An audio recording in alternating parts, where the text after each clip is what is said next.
సాధారణంగా పిల్లల కోసం ఎక్కువగా తల్లులే కష్టపడుతున్నట్లుగా మనం చూస్తుంటాం. పుట్టినప్పటి నుంచి వారి పోషణ, పెంపకం లాంటివన్నీ తల్లి చేతుల మీదుగా ఉన్నట్లుగానే మనం గమనిస్తూ ఉంటాం.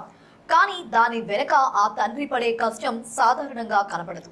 ఆ బిడ్డకి ఆ తల్లిచ్చే పోషణ వెనుక తండ్రి త్యాగం ఆ స్థాయిలో గుర్తింపు పొందదు. కానీ ఈ కేసులో దానికి పూర్తి భిన్నంగా బిడ్డ పుట్టుకతోనే ఈ తండ్రికి కష్టం ఎలా వచ్చిందో చూస్తే కన్నీరు పెట్టక తప్పదు. కాకినాడ జిల్లా కోటనందూరు గ్రామానికి చెందిన అల్లు శిరీష అనే గర్భిణీకి నెలలు నిండకుండానే పురిటి నొప్పులు రావడంతో ఆమె కుటుంబ సభ్యులు మంగళవారం ఉదయం విశాఖలోని కేజీహెచ్ ప్రసూతి విభాగంలో చేర్పించారు. అయితే నెలలు నిండకుండా శిరీష ఓ బిడ్డకు జన్మనిచ్చింది. దీంతో బిడ్డకు కాస్త పరిపక్వత వచ్చే వరకు neonatal intensive care hall unit లో ఉంచాల్సి ఉంటుందని వైద్యులు తెలిపారు.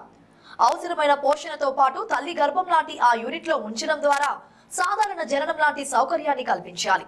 ఇతర అనారోగ్య సమస్యలు రాకుండా అది కాపాడేందుకు ఎన్ఐసిలో ఉంచాలని వైద్యులు నిర్ణయించారు.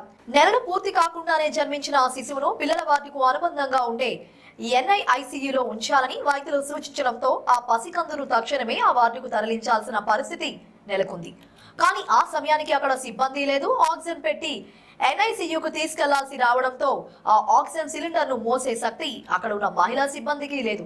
దీంతో తండ్రి ఆ బాధ్యతను తీసుకున్నాడు. తండ్రి అల్లు విష్ణుమూర్తి అత్యవసర పరిస్థితుల్లో అప్పుడే పుట్టిన బిడ్డను నర్సు తన చేతుల్లో పెట్టుకుని నియోనెటల్ ఇంటెన్సివ్ కేర్ యూనిట్ కు బయలుదేరగా సమయానికి సిబ్బంది లేకపోవడంతో శిశువు తండ్రి అల్లు విష్ణుమూర్తి ఆక్సిజన్ సిలిండర్ ను భుజాన వేసుకుని ఆమె వెంట నడవడం హృదయాన్ని తడిమేసింది. తన బిడ్డకు ఏమీ కాకుండా ఉండాలని, అందుకు ఏం చేయడానికైనా తాను సిద్ధంగా ఉన్నానని ఆ తండ్రి అలా సిలిండర్ ను భుజాన వేసుకుని వెళ్తుండటం చూసిన వారికి కన్నీటిని తెప్పించింది.